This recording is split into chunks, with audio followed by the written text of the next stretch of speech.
जब आपकी उम्र 15 से लेकर 25 साल तक की होती है तो इस उम्र में बहुत सारे लोग आपकी जिंदगी में आते हैं। उनमें से कई आपके दोस्त बनते हैं और उन सभी में से एक कोई ऐसा इंसान होता है जिस पर आपको बहुत ज्यादा विश्वास होता है। आपको लगता है कि इससे ज्यादा बेहतर इंसान मुझे अपने पूरे जीवन में कभी मिल ही नहीं सकता।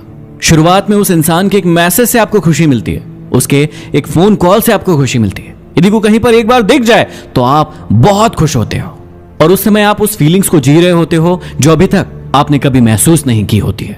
लेकिन धीरे धीरे करके आपको महसूस होता है कि ये फीलिंग्स सिर्फ तब तक रहती है जब तक आप एक दूसरे को अच्छे से जान नहीं जाते।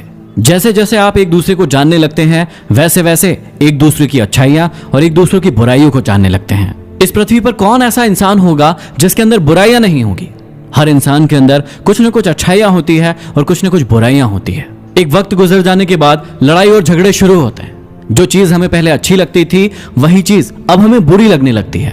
पहले जहां दिन भर में सिर्फ 2 मिनट भी बातें होती थी तो हम खुश रहते थे। यदि दिन भर में एक बार भी हम उसे देख ले तो हम खुश रहते थे। लेकिन बाद में वही उम्मीदें बहुत ज्यादा बढ़ जाती है। अब यदि सामने वाला इंसान दिन दिन भर समय भी देगा उसके बाद भी आपको लगता है कि वो समय कम दे रहा है। यदि वो आपकी पहले से ज्यादा केयर भी करे तो भी इंसान को लगता है कि वो सामने वाला केयर नहीं कर रहा है। और फिर कुछ समय पहले जिस इंसान के साथ हमने जीने मरने की कस्में खाई थी वही इंसान हमें बुरा लगने लगता है। अब यहाँ पर 2 चीजें होती है, या तो आप वो इंसान है जो सामने वाले इंसान के साथ ऐसा कर रहे हैं या फिर वो सामने वाला इंसान है जो आपके साथ इस प्रकार का व्यवहार कर रहा है। अब आप बहुत कश्मकश में रहते हो, बहुत परेशान रहते हो, सोचते हो कि मुझे क्या करना चाहिए। फिर एक ऐसा समय आता है जब आप ना उस इंसान के साथ रह पाते हो और ना ही उस इंसान को छोड़ पाते हो। तब आपके मन में एक प्रश्न आता है कि ऐसे समय में मुझे क्या करना चाहिए?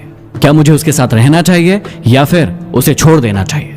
आप अपने आप से एक प्रश्न पूछिए कि क्या ये बहुत समय से इसी प्रकार से चल रहा है?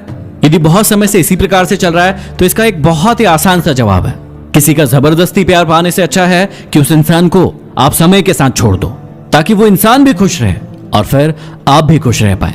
यदि आपको लगता है कि जबरदस्ती आप किसी का प्यार पा लेंगे तो आप बहुत बड़ी गलतफहमी में हैं। रावण ने भी सीता जी के साथ जबरदस्ती प्रेम करने की, उनके साथ शादी करने की बहुत कोशिश की, लेकिन रावण कभी भी सफल नहीं हो पाया क्योंकि सीता जी का सच्चा प्रेम सिर्फ राम जी के लिए था। कभी कभी आप किसी चीज को धोखे से या फिर किसी और प्रकार से प्राप्त तो कर सकते हो, लेकिन यदि उस इंसान का आप में मन नहीं है, आपके प्रति यदि उसका विश्वास नहीं है, आपसे प्रेम नहीं है, तो ज्यादा समय के लिए वो आपके साथ बिल्कुल नहीं रहेगा। मेरी एक बात हमेशा याद रखना, थोड़ी इलॉजिकल लगेगी लेकिन ये जीवन भर आपको खुश रखेगी। आप उस इंसान को प्रेम करते हैं जो आपसे प्रेम नहीं करता, जबकि आपको उस इंसान से प्रेम करना चाहिए जो आपको प्रेम करता हो। जबकि होता यह है कि जो इंसान हमसे प्रेम करता है उसे तो हम अपनी जिंदगी से दूर भगाते हैं और जो इंसान हमसे प्रेम नहीं करता, हमें भाव नहीं देता, उसके पीछे हम अपनी पूरी जिंदगी भागते रहते हैं। इसलिए आज के बाद एक बात हमेशा याद रखना, किसी इंसान के साथ जबरदस्ती रहने से अच्छा है कि आप उसे छोड़ दें।